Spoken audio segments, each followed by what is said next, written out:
أهلا وسهلا بكم مشاهدينا الكرام. نلتقي مع الدكتور حسن خريشة النائب الثاني لرئيس المجلس التشريعي الفلسطيني، وذلك على هامش فعاليات المؤتمر الشعبي لفلسطيني الخارج في نسخته الثانية تحت شعار القدس موعدنا. مرحبا بك دكتور حسن. أهلا وسهلا. حياكم الله. دكتور، كيف نقرأ بعد 5 سنوات النسخة الثانية من المؤتمر الشعبي لفلسطيني الخارج؟ يعني أولا أنا لم أحضر المؤتمر الأول حتى أقيم ما جرى في المؤتمر الأول. أنا أتحدث هنا عن آمال وطموحات.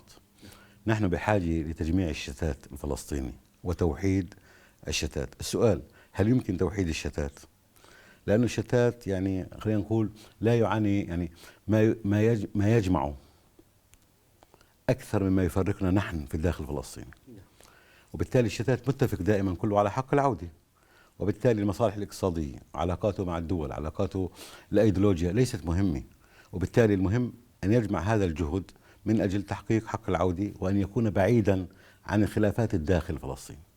وبالتالي مطلوب من الشتات ألا يروج للإشكاليات الواقعة ما بين الفصائل الفلسطينية في الداخل.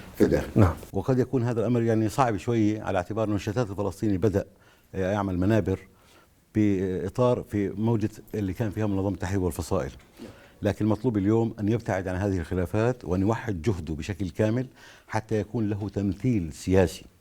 وبالتالي هذا التمثيل السياسي بده يكون من خلال منظمة التحرير الفلسطينية. عندما نقول منظمة التحرير، أنا بقول منظمة التحرير بميثاقها الوطني والقومي أو القومي والوطني وبكفاحها المسلح وأيضا شهدائها، هي مثل الشرعي الوحيد للشعب الفلسطيني. الآن يراد اختطاف هذه المنظمة وشطبها، وبالتالي المطلوب الجهد الشتات بجهد الداخل أن يتحرك من أجل حماية هذه المنظمة وإعادة الاعتبار إلها حتى تصبح منظمة للتحرير كما كانت أولا. من خلال مثل هذه المؤتمرات كيف يمكن تحقيق هذه الرؤية، رؤية توحيد الشتات وإبعاده عن الخلافات المعتادة لدى الفلسطينيين؟ يجب أن يكون هذا المؤتمر وغير المؤتمرات مفتوح للجميع، بعيدا عن الخلاف السياسي، بعيدا كما كنا عن الأيديولوجيا، عن المصالح إلى آخره، لأنه بالنهاية الهدف كيف نجعل نحن الفلسطينيين هذا الموضوع رديفا للنضال الوطني الفلسطيني في الداخل. أنا بعتقد عدد الفلسطينيين بالخارج تماما زي عدد الفلسطينيين بالداخل، وعدد اليهود بالخارج مثل عدد اليهود أيضا في الداخل في داخل فلسطين المحتلة. وبالتالي إذا بدي أعمل مقارنة، وأنا بحبش أعمل مقارنات، بس هم عندهم لوبي حقيقي رديف لحركتهم الصهيونية يقدم كل الدعم، لكن إحنا بحاجة لتوحيد جهدنا حتى نستطيع أن نقدم كل الدعم للداخل من منطلقات الأساس اللي هي ثوابت الشعب الفلسطيني وعلى رأسها حق العودة والتحرير. لكن البعض ينظر بنظرة شك إلى هذا المؤتمر ويقول أنه يزيد من الانقسام، وأنه يحاول بشكل أو بآخر أن يكون عوضا عن منظمة التحرير، خاصة بعد تهميشها واعتبارها دائرة من دوائر السلطة الفلسطينية في قرارات المجلس الأخير. أولا أنا بدي أكد للجميع أنه لا أحد يتحدث لا عن منظمة جديدة ولا عن تمثيل جديد. نحن نؤمن تماما أن منظمة التحرير كما قلت بميثاقها القومي والوطني وشهدائها وكفاحها المسلح هي الممثل الشرعي والوحيد للشعب الفلسطيني.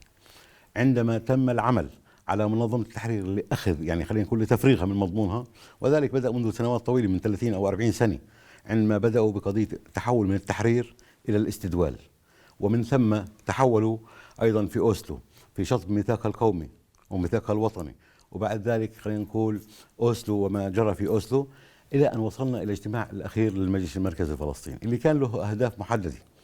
أولا هذه الأهداف خلينا نقول هو إحلال المجلس المركزي بديلا عن المجلس الوطني والمجلس التشريعي في نفس الوقت، وترتيب البيت النخبوي للسلطة النخبة الحاكم في فلسطين لأن خلينا نقول للمستقبل لمرحلة قادمة، بالإضافة أيضا إلى جعل المنظمة أو خلينا نقول المجلس الوطني أو منظمة التحرير جزء من السلطة الفلسطينية في حين هي الأصل كما كانوا يقولون. وبالتالي وكأنه هذا الجانب، وبالتالي هنا لما نقول بهذه الطرق بتصير علينا نحن الفلسطينيين أن نتحرك. أنا بقول إنه هذه المنظمة منظمتنا، وبالتالي نحن عازمون بشكل أو بآخر على الاستمرار بالضغط من أجل تجسيد وحدة شعبنا، وبنفس الوقت أن تبقى منظمة التحرير ممثلة لنا كجسم. هذا الجانب، والجانب الآخر كيف ذلك يتم عبر الدعوة أو الضغط من أجل إجراء انتخابات لمجلس وطني فلسطيني. هذا المجلس لما ينتخب مجلس بده يصير في مجلس مركزي جديد، يصير لجنة تنفيذية جديدة. اللجنة التنفيذية بتنتخب رئيسا للشعب الفلسطيني، بدخل من خلال هذه الانتخابات القوى اللي مش موجودة في منظمة التحرير مثل حماس والجهاد الإسلامي وغيرهم، وبنفس الوقت نستعيد وحدتنا وننهي الانقسام ونتفق على برنامج آخر، وبالتالي نحافظ على منظمة التحرير باعتبارها الممثل الشرعي والوحيد للشعب الفلسطيني كمنظمة تحرير وليس منظمة استدوال أو البحث عن دولة أو وهم تسوية. نعم. هذه الرؤية الجميلة تحتاج إلى قوى ضغط هائلة. هل يمكن للمؤتمر الشعبي أن يعني ينجح في الضغط على الرئيس محمود عباس من أجل تنفيذ انتخابات بدءا من المجلس الوطني إلى التشريعي أو العكس حتى؟ أنا بعتقد يعني هذا هو الرافعة الأساسية. الشتات نصف الشعب الفلسطيني أو أكثر، وبالتالي هذا الشتات همش طوال فترة السلطة تهميشا كبيرا. كما قلت المنظمة التحرير أصبحت رقما يعني ماليا في موازنة السلطة الفلسطينية، وبالتالي تم أخذ دورها، لكنها في الأسف الشديد تم استخدامها من قبل البعض في الصراع الداخلي الفلسطيني.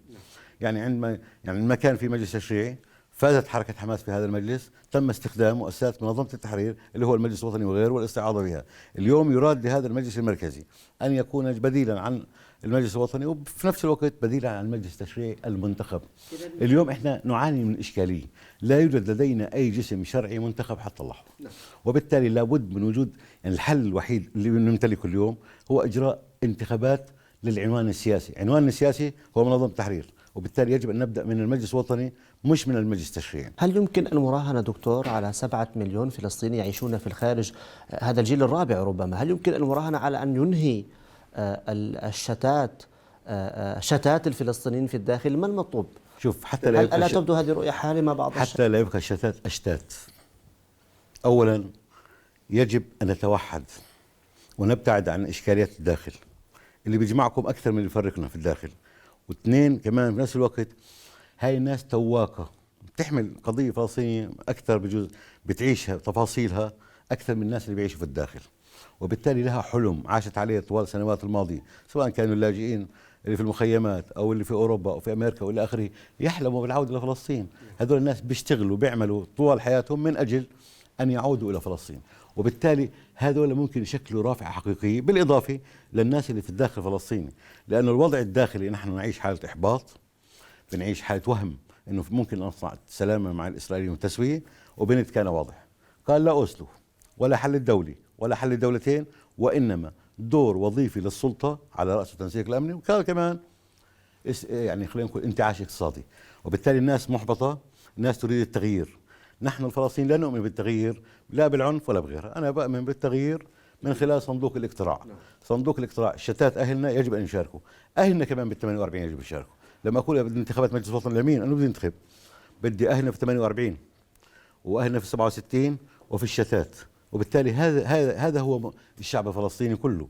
هيك أنا بعتقد الشتات ممكن أن يصنع أن يكون رافعة وعامل ضغط إن شاء الله. أخيرا على الداخل إن شاء الله. أخيرا دكتور، الاحتلال، على ذكرك للاحتلال، كيف ينظر لهذه الجهود إعادة استنهاض الشتات الفلسطيني والاستقواء به بين قوسين لاستحضار القضية الفلسطينية إلى المشهد الدولي من جديد؟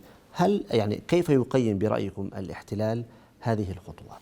أولا الاحتلال سعيد جدا ببقاء الانقسام كما هو، يسعد جدا عندما يرى الفلسطيني في المغترب، بديش أقول في الشتات، في المغترب يعني معزول عن قضيته، معزول عن شعبه.